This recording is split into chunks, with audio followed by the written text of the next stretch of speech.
This is the Reds POSTCAST, your instant game reaction for the Cincinnati Reds. Part of the Locked On Podcast Network, your team every day.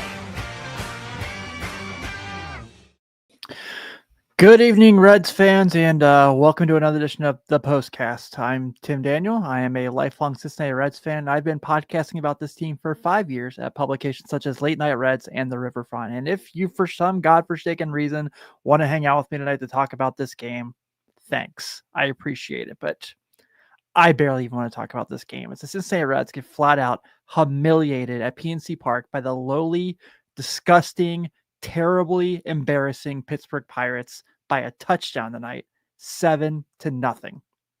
Unacceptable. Absolutely unacceptable. If you're just checking my show for the first time, welcome. I'm so glad you're here. Please be sure to hit that notification button so you can not only get my show after each and every Reds game, but you can get Jeff Carr and Stephen Offenbaker Monday through Friday on Locked On Reds. On tonight's show, this is a trend we keep seeing, and we did it. We played to the competition yet again, so we're going to talk about it. Brady Singer today was horrible. There's no other way to put it. Flat out terrible. We're going to talk about that. And Elly De La Cruz needs a day off. All right? I'm going to say it. And I think it's pretty obvious. So this one sucks. And let's just get through it together, shall we? This is what you'll be talking about. That game was garbage. That game was absolute garbage. There's no, you cannot, you can sell me on Paul Skenes and Paul Skenes being dominant and awesome, for sure. Yeah, absolutely. He does this to everybody. I can't fight that. There's no arguing that. But what I can argue is when you had your chances against Paul Skenes, you did nothing. You did nothing. First inning, you get TJ strikes out to start the game, whatever. Matt McClain and Elly both get hits, and you're like, all right, here we go. We can strike early. Austin Hayes grounds to a double play. He's been terrible too, by the way. I'm just going to go ahead and point that out as well. He has not been very good for a while now. I'm about tired of watching Austin Hayes hit fourth in this lineup. Not even going to lie to you. And so there's that. That part's frustrating.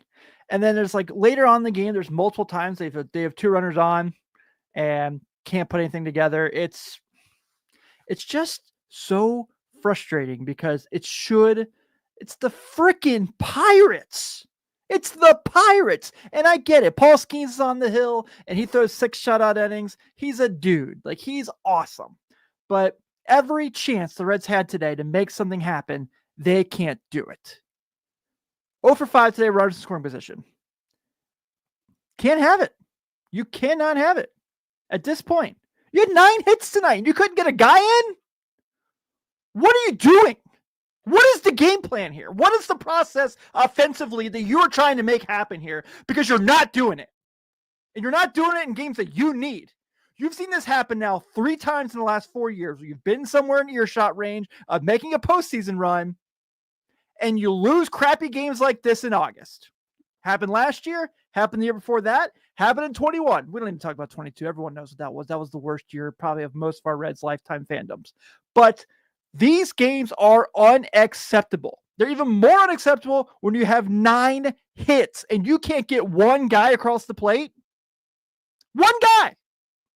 And again, I get it. Paul Skenes is phenomenal. Going to win a Cy Young probably. Unbelievable. He left in the 6th. You couldn't do anything against the Pittsburgh Pirates bullpen who just blew it up?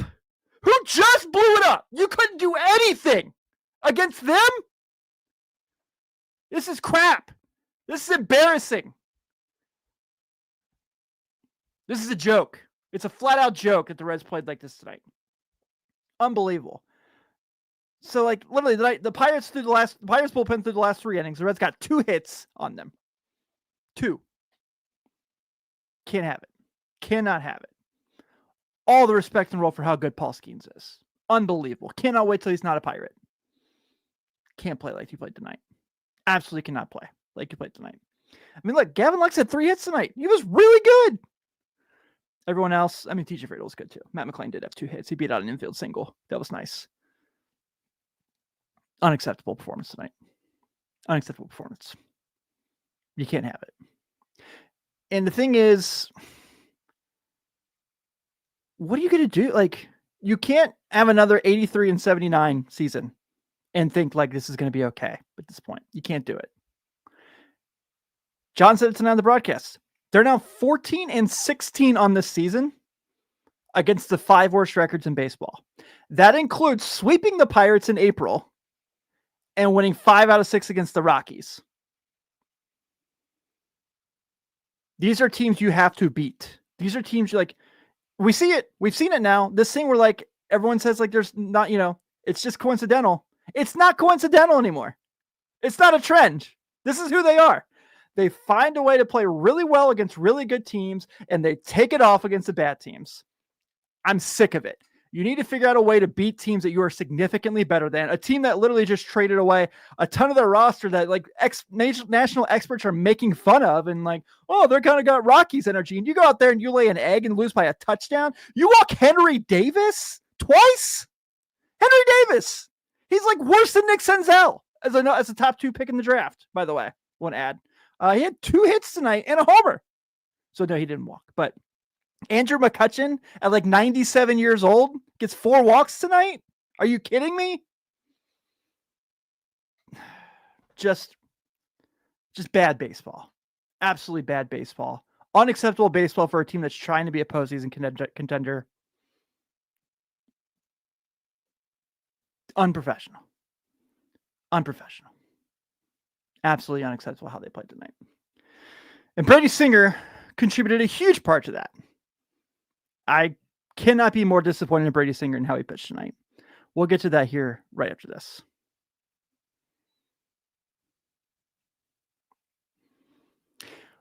We've all been there, logging on early and waiting forever for concert tickets to go on sale, only to lose your spot for a show you've been dying to see.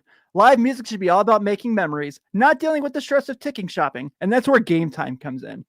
Gametime makes getting concert tickets faster and easier than ever. Prices actually drop as it gets closer to show time, and you can save up to 60% with their killer last-minute deals. I know for me, I love using Gametime. I know Jeff and Steve talk about it all the time. They go down to the ballpark, they'll check Gametime, they'll get a couple drinks in the banks, and then they'll go in and it's closer and closer to first pitch. This week we got Snoop Dogg doing a concert after the Phillies game. We got a train coming to town. If you're into that kind of thing, I am not. So Gametime is there for you. And with Gametime, the price you see is the price you pay. No hidden fees. Worried about what happens if plans change? The Gametime guarantee has your back with cancellation protection and more. Take the guesswork out of buying concert tickets and show tickets or baseball tickets with Gametime. Download the Gametime app, create an account, and use code LOCKEDONMLB for $20 off your first purchase. Terms do apply. Again, create an account and redeem code LOCKEDONMLB for $20 off. Download the Gametime app today. Last minute tickets, lowest prices, guaranteed. This episode is also brought to you by PrizePicks, a daily fantasy platform that lets you turn your football predictions into real rewards. Preseason is already heating up, and college football isn't far behind. It's the perfect time to lock in your season-long more or less picks for the 2025 season, all before Week 1 kicks off. Whether you got your eye on big-name quarterbacks like Joe Burrow, breakout running backs like Chase Brown, PrizePicks makes it easy to get in the game. I've made a few of mine as well. Josh Allen for more than 25.5 touchdowns feels like a solid hit. I've used PrizePicks a few seasons now, and I love how simple it is. I can get a lineup in before my coffee finishes brewing. Preseason picks help me get a feel for how this year could go. It's like a fun warm-up for the full season. Play option is a total game changer. Either when one of your picks misses, you still doubled my money. Download the PrizePicks apps today and use the code LOCKEDONMLB to get $50 in lineups after your first $5 lineup. That's code LOCKEDONMLB to get $50 in lineups after your first $5 play. PrizePicks, run your game.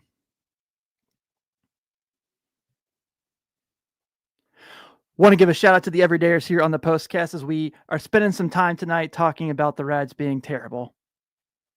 Again, if you're just checking my show out for the first time, please be sure to hit that notification button. Normally, it's a lot nicer than this. I can assure you. I got everydayers here. They can tell you normally we have a good time. But losing to the Pirates to me is, well, they're my least favorite sports team in the universe. So, yeah. I'm a little emotional more often tonight than I normally am. But you can also be sure to check out Jeff and Steve Monday through Friday on Locked on Reds as well. If you can't follow us along here on YouTube, be sure to follow us on your podcast app of choice. And after you're done with us, go check out Locked on MLB Daily so they watch every single game so you don't have to. Let's talk about the turning point in this game. Time to reveal where the game was won or lost. It's the turning point. Brady Singer gave up a home run to Brian Reynolds early in the game, and I wish I would say that was the worst part of it. It went downhill from there. Gets the first 2 outers out. Reynolds hits a solo shot. You can live with that. Walks Elly De La Cruz. Walks Andrew McCutchen. Has a wild pitch. Walks Jack Suwinski. Jack Suwinski hits like 104. I don't know, probably a little better than that, but not much.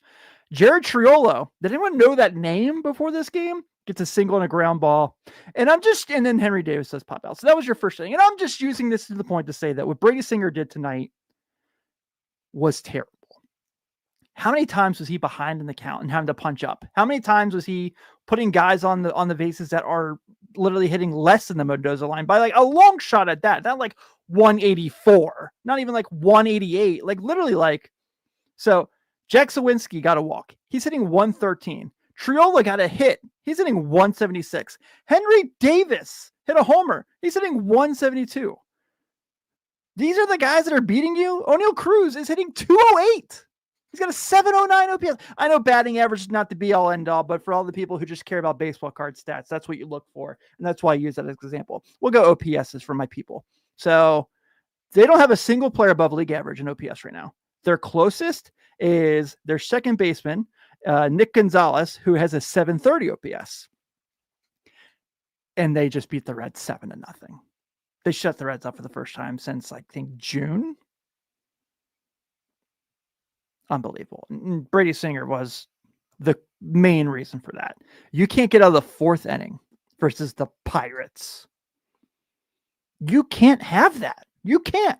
You absolutely cannot have performances like this. I don't know.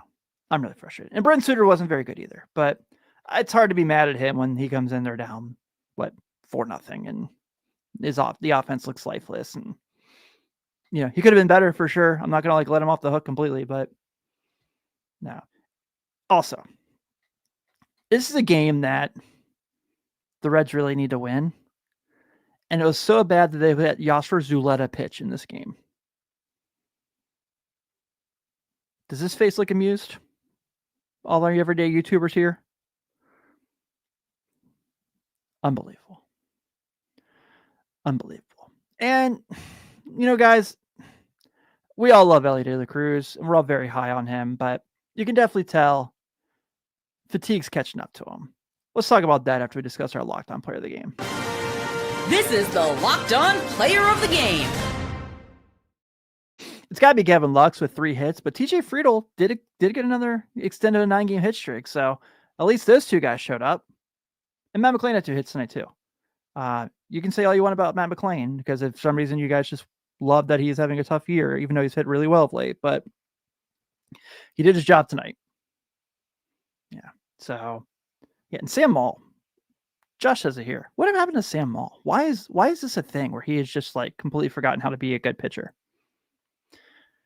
I don't get it. So I really thought when Elly got that first hit off Skenes in the first inning that maybe he was going to have a good game. And obviously Austin Hayes ruined that like he ruins most things of late.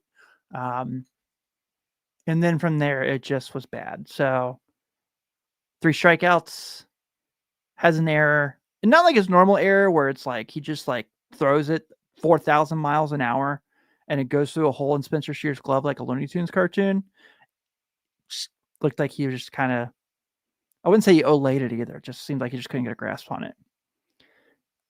I love everything he is. I think he is the most fun player in the world to watch play baseball on a day-to-day basis. I'm so happy I'm on a beat where I have to watch him every day. And I'm so happy he plays for my favorite team. I love the fact that he wants to play every day.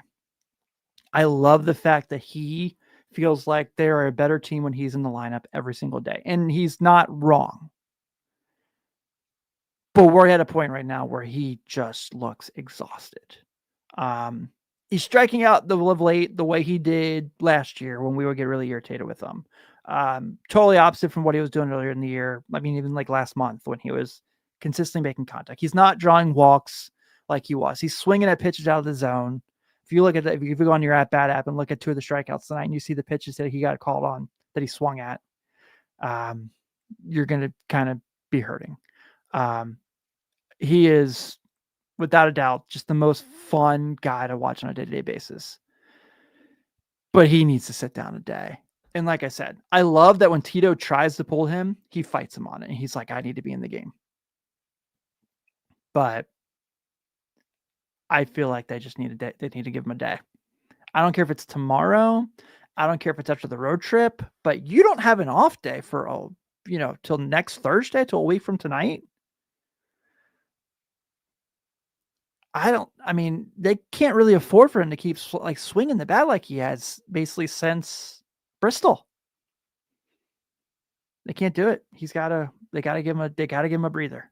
And like I said, we all love him. We all think the world of him. I do think he's going to end up being a very good major league shortstop. And there's nothing you can tell me otherwise. I give no craps about the errors. I really don't. Do I want them to cut down? Yes, absolutely. Manny Machado has a lot of errors too, and he's also very good at baseball. So, whatever. With that being said, let's just go and close this out before we get more depressed tonight. The Reds are losers to the Pirates, 7-0. The Pirates have 7 runs on 10 hits and no errors. The Reds have 0 runs on 9 hits and 1 error. Your winning pitcher tonight is Paul Skenes. He is now 7-8 with a 194. That's a wild thing to read. And Brady Singer is your loser. He is now 9-9 with a 4.53 ERA. Well, the Reds are back at it tomorrow as Chase Burns takes the hill for the Reds. He'll obviously be very rested since they wasted him on an inning on Saturday night. He is 0-3 with a 6.04 ERA. He's going against Mitch Keller, who is 5-10 with a 3.89. First pitch will be at 6:40. And we're going to go ahead and get this out of the way now, everybody, so no one comes in here and yells at me tomorrow. This is an Apple TV Plus game. You cannot watch this on FanDuel Sports. Apple TV Plus is where you're going to watch this game. And by golly, do they need to win this one tomorrow. Tomorrow is really much, it feels like it's a must win again. And guess what? You should beat them. You should win. Hopefully tomorrow's a better day. I'm Tim Daniel. I can't wait to talk to you guys then. Let's go Redlegs. Have a good evening. Don't let them bring you down, I guess. I'm trying my hardest to follow my own advice. Later, everyone.